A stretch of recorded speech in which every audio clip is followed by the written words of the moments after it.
What's the difference between a campground, a trailer park, an RV resort? Is there a difference? Oh yeah. Welcome back to the RV Odd Couple. My name is John. And I'm Mercedes, and we RV pursuing freedom, independence, and adventure. Because life is so short, you guys. With the RV industry being so hot, you may not have a choice where you stay.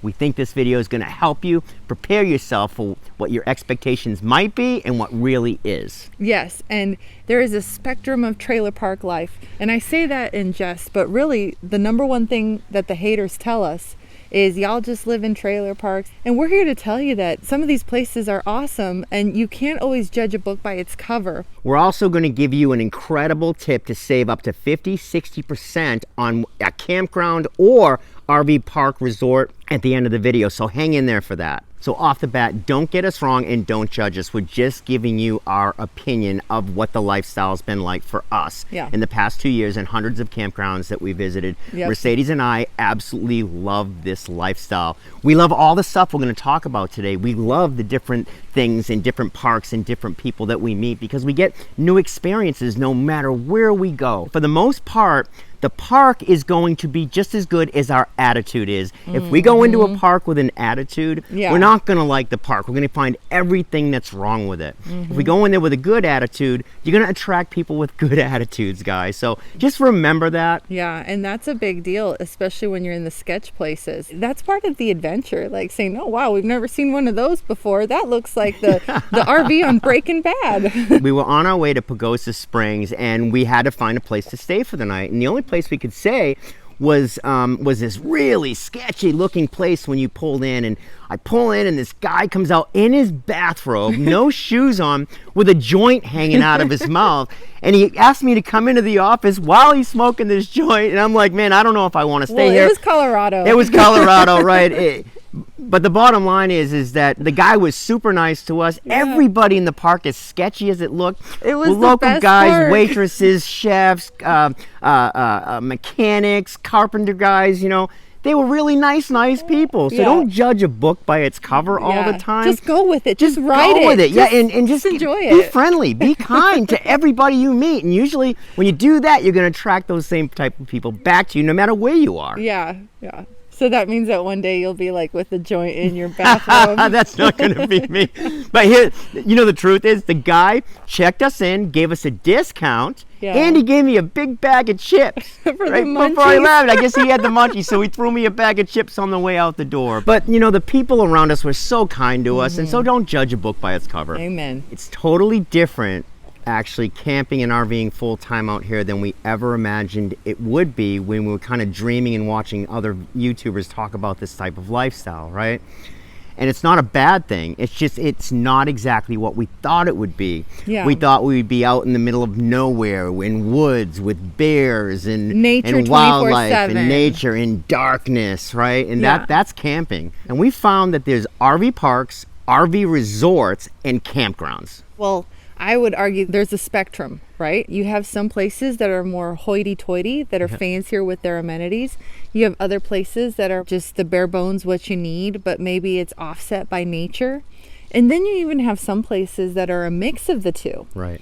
You have some places that have HOAs and that are communities of people that are there year-round. But have empty sites for RVers. And this is one of the places that we've really liked and not liked so much. There's a whole spectrum of trailer park living. and there is no judgment. If anything, we probably judge more the fancier places because they think too highly of themselves, in our opinion, as opposed to the places that look sketch. But they are some of the places where we found the kindest, nicest people we've come across. Some of these resorts we visited, you pull in and you think it's like Breaking Bad resort, right? These mobile homes are a little bit run down. But what's really interesting about this is these are in really beautiful locations with gorgeous scenery. These are some of the kindest people we've ever come across. Everybody waves at each other. Nobody's up your stuff. There's not a lot of rules. Y'all know how important waving is to John, right? Like if you don't wave back. I wave and somebody doesn't wave, it just pisses me off. It's a big deal, okay, if they don't wave And then back. You'll meet them later and they'll say, oh, I'm a Christian. It's like, act like a Christian. Don't tell me you're a Christian. For example, we've been at some places absolutely beautiful in the Keys, they back right to the water, but they would get mad if your dog went here versus 3 feet over here. Right. They literally have sections of 4 by 6 foot areas that your dog has to do his business in. Yeah. So the number one rule here, guys, is you got to do your research. And one of the things you're going to need to do is pull up Google Maps. You know, if you're thinking about staying at a place, quickly pull up Google Maps, do a satellite view above and zoom in. If you see a lot of mobile homes in what they call an RV park or an RV resort, just know it's going to be mixed. They're probably going to have an HOA. Yeah, and you can't trust the website of the RV resort or RV park. Right. Because they are going to pick their most beautiful street to take pictures of. They're going to pick their amenities with that special lens that makes everything look bigger than it really is. And show you only RVs, right? And not only that, but some parks, especially in today's day, have such a spectrum. So for example, we're 1,000 Trails members. One of the things we notice is that the 1,000 Trails parks are all campgrounds. They're more campground, and by campground we mean more nature-based, less on the amenities, more on the nature. Right, more RVers. And in those parks, we feel a lot more camaraderie. These are mostly full-time RVers in these places. Yes, more nomadic. They're People more aren't nomadic. staying there year-round. Exactly. And then we also stay a lot, like right now we're in Florida, and there are a lot of Encore parks, right? And those are going to be more of the community. Sometimes they're going to be 55 and above, which totally... That's a dead giveaway, guys. If these are 55 and above, you're going to be moving into a community with people over 55, and there's going to be a ton of rules and a lot of HOA stuff. And we need to warn you about that, okay? Because don't mess with grandma. If grandma has rules and grandma wants things a certain way, right? Put your money on grandma every time. Grandma will always win. Like, don't mess with grandma. The biddies are like a force to be reckoned with. And I say this in jest, but also with respect. Like, you are in their home. If you're nomadic and they're there year round, there is a certain respect you should have because you're technically in their home. But just know what you're walking in for. You're going to have really kind people, and you're going to have people that aren't so kind. We find in HOA communities, most people are friendly, but you always have that handful of activists, right? The Marxists that are going to walk around and sneak around and snoop around, make sure your hoses are off and that you're following every single rule in the park, and then if your kid has chalk out, they're going to report you for that, and they actually do fines, and you have to wear a name tag as you walk around the park. Or it'll go on your permanent record. Yeah, most people will ignore it, but just know that there's always that out there that's walking around and they're looking for you breaking the rules, because the truth is a lot of the people that live full-time in these parks don't like RVers. That's just the fact. Well, and people live in these parks for different reasons. You have a big community of people that are over 55 that have retired, and now they want to enjoy things, and so maybe they don't like what could be brought with nomadic and transitory people such as ourselves. Right. But then you also have other people that maybe this is more of a resort, like a seasonal destination, especially in Florida. They just come down for the winter. So you have different places and different people that are after different things, and we're all together and we're all in the same place. So it's going to create conflict. The biggest difference I noticed between campgrounds, right, where only RVs and tents are allowed, to RV resorts, is going to be the amenities. And you've got full-time people living in those parks, guys, you know, and so some of them like RVers, some of them don't like RVers. Just like any place else, though, you're going to get a mix of both. Yeah, and I could understand where they're coming from if they're there year-round and they constantly have a new neighbor. I have compassion for what that must be like for them. I mean, what we ultimately have the best time in and what we really like are more the campgrounds. The nature. Yeah, they're darker. People in campgrounds seem to have a little bit more... What do you mean by darker? Well, no lights. People won't turn their lights on at night. You know? It's a big deal. You go to campgrounds and people will keep their lights off at night so that the stars are bigger. It's a lot more quieter. You're away from the city. You're away from the city. They're usually out in the middle of nowhere. Those are our favorite places. We will suggest to you that you may have a plan of what RV life is going to look like, but what it actually is going to be completely different. Because here's the thing with the HOA places, the over 55, and here's what to look for. When you come in and you get a stack of rules, or when they have pages of rules, most campgrounds have one page, like don't do these 10 things, most of which are probably common sense or designed to protect the nature. Pick up after your dog. Yeah. Don't cut through other RVers' campsites. Yeah, but very, very simple type of rules, right? And then you've got the other one where it's a packet.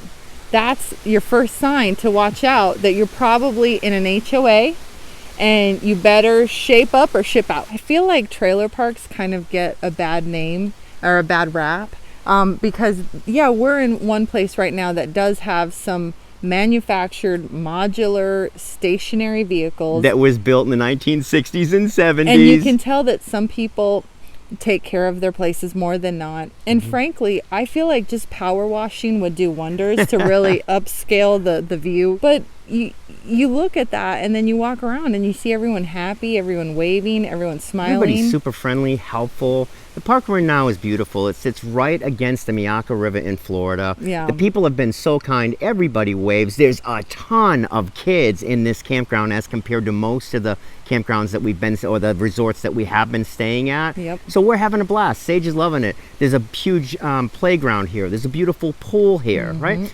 Most of the people that live in the park we're at right now are full-timers. They live here in mobile home parks. Some of them take care of their place, some of them don't take care of the place. Yeah. What we really like about this is people seem to mind their business, right? The way, kind of old school, the way it used to be. Yeah. The other thing that we love about these parks is that there's a lot of older or elderly people in these parks, and elderly people are very kind. I can't imagine living in this world right now and not having somebody to talk to. Well, and okay, here's another thing, a stigma, a myth that we need to dispel about the elderly 55 and up parks, okay? They get a bad rap that they don't like kids because they're all Not retired. Our experience is that when they see our daughter, they smile. Love. They get candies out. They spoil her. Yeah, I think there's a secret grandparent code that, like, you know, once a grandparent, you're a grandparent to all the kids out there. What I find is that grandparents really love to see kids. Maybe the poorly behaved ones not so much, but they're also very understanding when you do have an issue with your kid. And the funniest thing about Sage is she calls everyone over 55 grandma and grandpa. Yeah. Some people take offense to this. She will just take a walk and Sage will say, hey grandma, hey grandpa. If you have white hair, you're going to be called You're going to be called grandma or grandpa. Sorry. Yeah. Hey girl. Oh, beautiful. Thank you.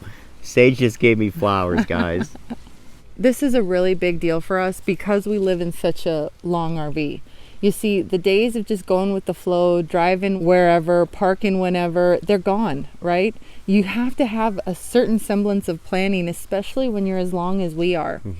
And so sometimes we don't get to stay at our first choice because we need to find a place that has hookups that's big enough for us. Right. This just happened to us last week. I have some health challenges. We found this out 3 days before we were supposed to leave. They had to do a test on me. I had to go get all this blood work done. We try to extend our stay where we've been staying for the past 3 months. They had no room for us. Yeah. So we immediately had to start scrambling to find another place that would be close to my doctor's until we get through this whole thing. The bigger problem here is this really screws up our schedule all the way through the summer. We're probably going to be 2 to 3, maybe even a month off of the schedule that we had in place. Yeah. So we're not going to be able to pick and choose exactly what we want. We're going to have to deal with it. Yeah. These are things that you're just going to you're going to see when you go out there and you start living this type of lifestyle. You're going to have to put up with some of it, guys. And if we're in a trailer park near you, make sure you say hi and you wave back at us. You better wave. And now for the big tip we promised, guys. You know, they'll get you 45, 50, 60, 65, 80 bucks a night at most of these campground resorts, wherever you're going to stay. Sometimes it's actually cheaper to book a site for a whole month than it is for 2 weeks. Sometimes it's actually cheaper to stay at a place for a whole week than it is for 3 days. Right. So always be looking at the rates and see where you get the discount. Not only that, but sometimes if you actually stay at a place longer, you can actually save money because you're traveling more slowly. You can enjoy the local fare more and get to know a place better. The areas neighboring the tourist destinations seem to be our favorite because they're like little gems. Yes. If you're interested in trailer park life, you don't have to be crazy to camp with us. We'll teach you. In fact, we've started a series that's all about free RVer education because RV education should be free. So mark your calendars on the last Saturday of the month, noon Eastern, 9 a.m. Pacific. We go live and we have an in-depth class teaching you everything you need to know about RV life. The good, the bad, and the ugly, guys. We talk about all of it.